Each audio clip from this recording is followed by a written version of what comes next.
만들고 다시 돌아와서 또 자기 일을 찾고 이런다고 하는 얘기를 제가 들었어요. 제 마음에 참 감동이 생기더라고요. 우리 무조건 내 입장에서 하지마! 너 하나 죽어. 막 우격다짐을 하고 바르게만 키우려고 내 식대로 하다 보니까 이 아이들이 나쁜 게 뭔지 좋은 게 뭔지 구분이 없어진 거예요. 그 구분이 뭐예요? 우리 엄마, 우리 아빠가 하지 말라는 거. 이게 기준이 되어버린 거예요. 여러분, 하나님을 신뢰하는 거. 하나님을 신뢰하는 마음들이 결국은 온전하게 주님과 관계하는 방법이라고 하는 거예요. 다른 한편으로는 왜 어려운 상황 가운데서 가만히 있으라고 하시는가? 왜 어려운 상황인데 좀 그냥 막 발버둥 치고 뭐라도 막 지푸라기 잡는 심정으로 해봐야 되지 않겠느냐 우리 생각하지만 왜 하나님은 왜 가만히 있으라고 하시는가? 그러면 우리 편에서 아무런 노력도 할 필요가 없단 말인가 이런 얘기도 되잖아요. 그럼 나는 아무것도 하지 말고 그냥 입만 벌리고 그냥 가만히 있어요. 여러분, 가만히 있으라고 하는 뜻이 무엇입니까? 그것은 하나님이 인도하신다는 뜻이에요. 하나님이 인도하신다. 광야에서, 홍해에서 그들을 죽이려 달려드는 대적 앞에서 여러분, 하나님이 가장 원하셨던 것은 이스라엘 백성들이 하나님을 구체적으로 알고 그분을 전적으로 신뢰하기를 원하셨습니다. 하나님이 무엇을 행하셨으며 무엇을 행하고 계신지를 그들이 온 마음으로 알기를 원하셨어요. 하나님은 이스라엘 구원하시는 하나님이셨고 인도하고 계시는 하나님이셨습니다. 그들은 누구보다도 더 그 하나님을 잘 알아요.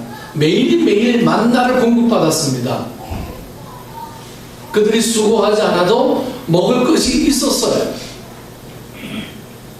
물이 없다고 할 때도 주님은 그들에게 물을 공급해 주셨습니다. 고기가 먹고 싶다고 했을 때 그들에게 매출하기를 허락해 주셨어요. 이스라엘 백성들이 수고해서 얻어서 40년 광야 생활이 이루어진 게 아니었어요. 하나님은 이들에게 가만히 있어라 라고 하는 게 어찌 보면 당연한 그런 하나님의 요구일 거예요. 또 당연하게 받아들였을 상황이었어요. 그런데도 불구하고 그들은 가만히 있지 않았어요. 우상을 만들어서, 송아지 우상을 만들어서 내가 어찌하면 더 높아질까? 하나님이 인도하심을 잘 알고 있었던 백성들, 하나님이 인도하시지 않으면 한순간도 살 수 없다라고 하는 것을 알고 있었던 백성들, 그들 앞에 하나님은 참 가만히 있어라라고 얘기하는 게 너무 당연한 지당한 이야기였을 거예요. 그렇습니다. 다시 강조합니다. 하나님의 능력의 손이 너희를 인도하고 있으니 너희는 가만히 있으라고 말씀하시는 것입니다. 이것은 믿음과 어떤 신뢰의 삶을 살 것을 요청하시는 거예요. 하나님의 능력의 손이 그들을 지키시고 보호하고 계심을 알지 못하면 여러분 방황하게 되죠. 이러한 사실이 출애굽기에서는 여러분 생생하게 표현되어 있습니다. 출애굽기 13장 21절에서 22절은요 하나님의 인도하심과 보호하심을 이렇게 표현하고 있어요. 여호와께서 그들 앞에서 가시며 낮에는 구름 기둥으로 그들의 길을 인도하시고 밤에는 불 기둥을 그들에게 비추사 낮이나 밤이나 진행하게 하시니 낮에는 구름 기둥 밤에는 불 기둥이 백성 앞에서 떠나지 아니하리라. 여러분, 생생한 구원, 생생한 은혜, 생생한 인도하심입니다.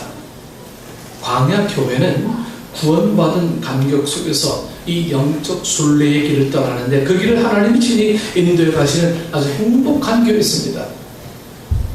이스라엘 백성들이요 가장 행복했을 때의 교회는 광야 40년 동안의 교회였어요. 그들은 건물이 없었어요. 그들은 엎드려 기도하는 게 예배 처소였습니다.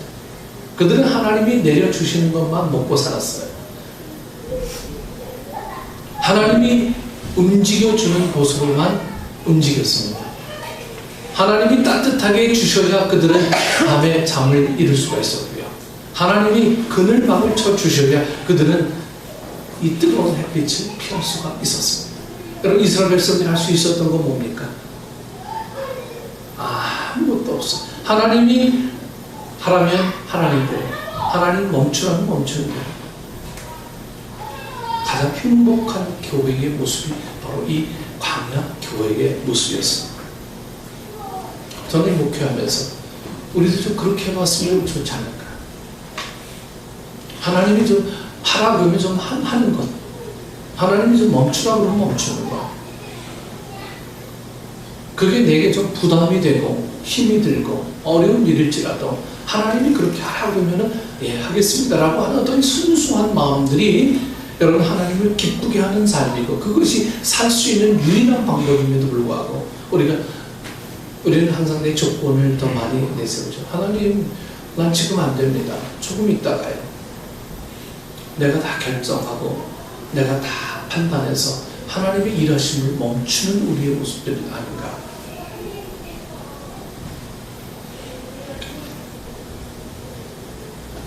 하나님이 그들 앞서 행하고 계셨으며 나아갈 길을 보여주고 계셨습니다. 낮에도 밤에도 그들을 인도하고 지키고 계십니다. 여러분, 고개만 들면 하나님의 인도하심을 볼 수 있다고 한다면 얼마나 여러분 감격스럽겠습니까? 아무리 힘이 들어도요, 아무리 문제가 어려워도 날마다 하나님을 향해 고개를 들으라는 말씀입니다. 날마다 고개를 들어서 그분이 인도하시는 방향을 바라보면서 기가 막히는 웅덩이에 빠졌다 할지라도 광야길에서 그 불기둥과 구름기둥으로 인도하고 계시는 주님을 온전히 믿고 그분을 신뢰하면서 살라는 말씀입니다. 알프레드 테니슨의 시 가운데 나 모래톱을 지날 때라는 시가 있습니다. 여러분들이 잠시 소개해드립니다.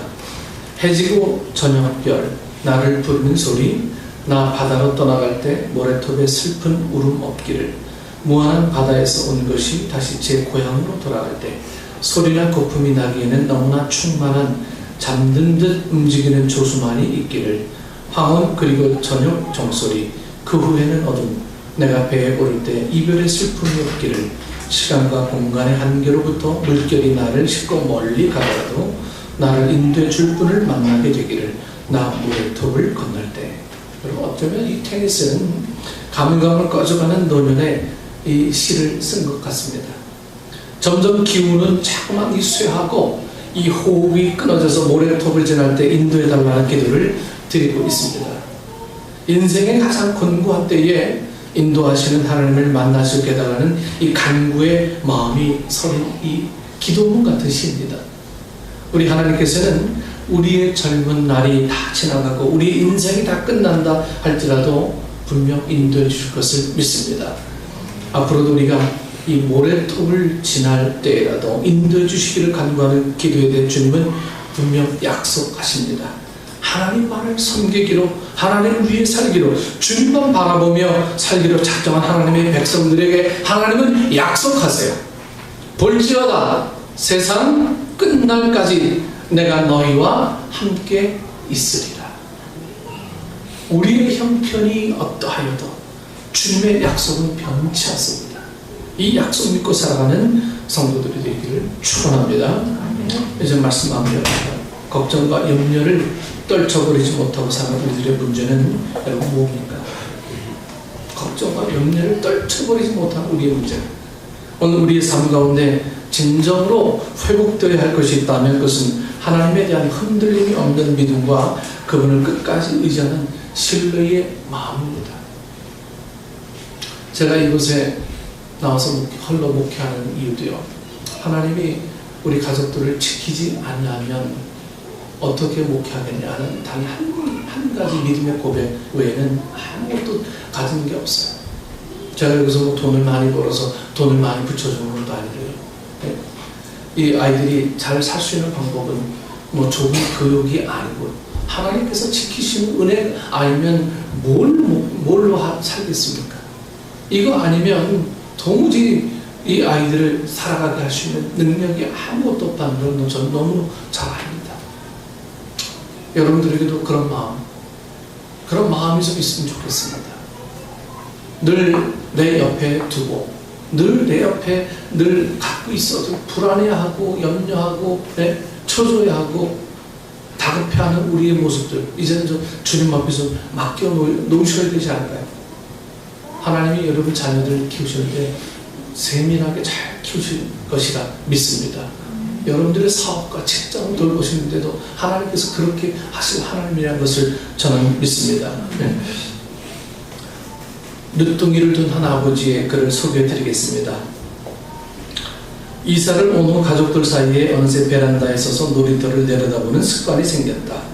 누가 먼저라고 할 것도 없이 마치 그렇게 할 수밖에 없는 이유라도 있는 듯 베란다에 서서 아래를 내려다본다. 모두가 늦둥이 때문이다.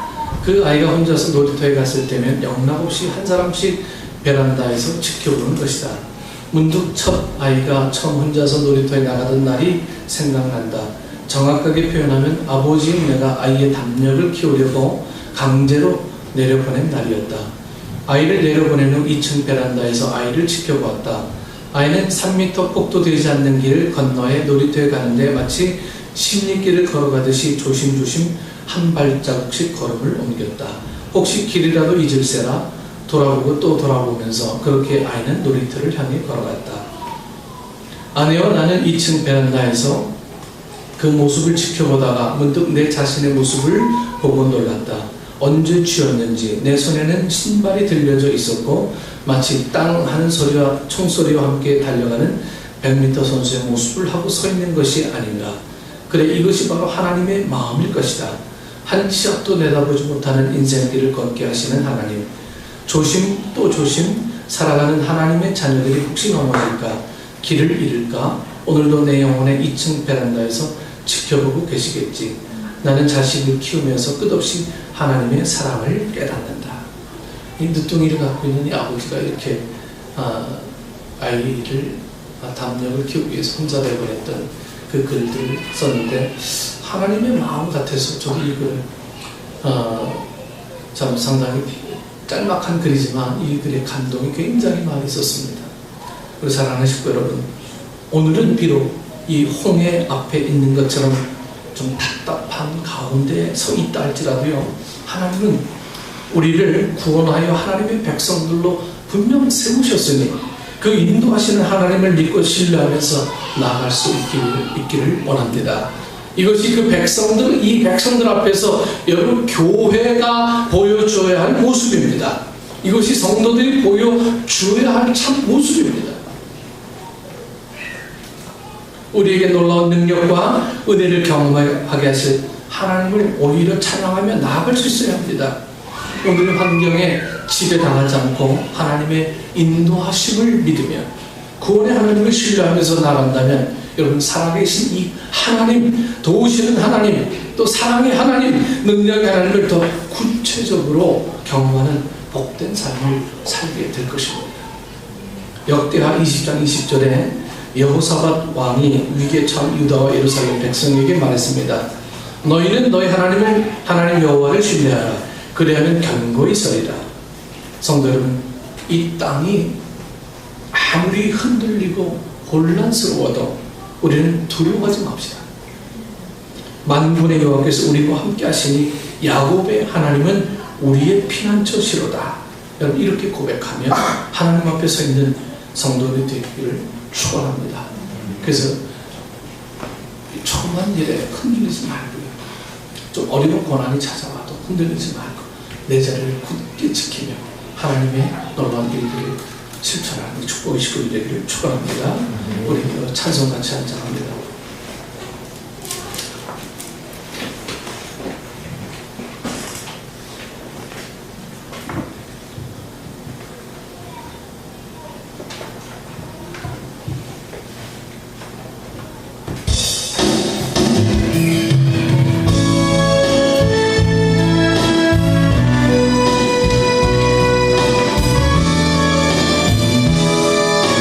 하나님은 우리의 피난처가 되시고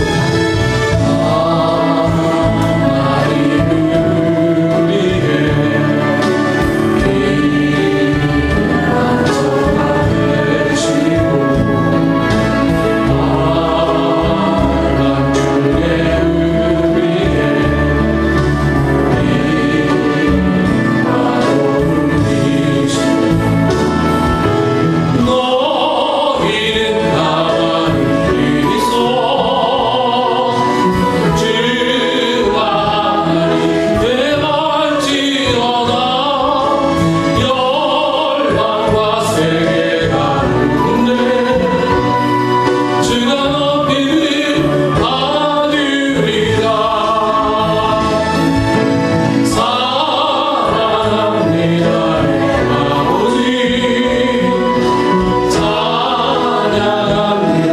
내 온 마음 다하여 선포합니다. 예수 그리스도 주님 오시길 기다리며. 기도하겠습니다. 하나님은 우리의 피난처가 되시며 환난 중에 만날 큰 도움이시라고 말씀하셨습니다. 아버지 하나님, 우리가 이 세상을 살아나가면서 피난처와 도움 되시는 주님을 늘 만나지만, 그러나 어려울 때 피난처 되시고 도움 되시는 환난 중에 이기게 하시는 주님을 어쩌면 외면했던 우리의 모습들 아닙니까? 내 방법대로 살아보려고 노력했었고, 내가 계획한 대로 되지 않을 때 깊은 염려의 밤을, 고난의 밤을 보낸 적이 얼마나 많이 있었습니까? 이제는 온전히 주님 앞에 맡기며 하나님의 일하심을, 하나님의 살아계심을 내 삶 속 가운데 온전히 증거해 나가는 우리 믿음의 식구들 될 수 있도록 하나님 인도하여 주옵소서. 예수님 이름으로 기도드리옵나이다. 아멘.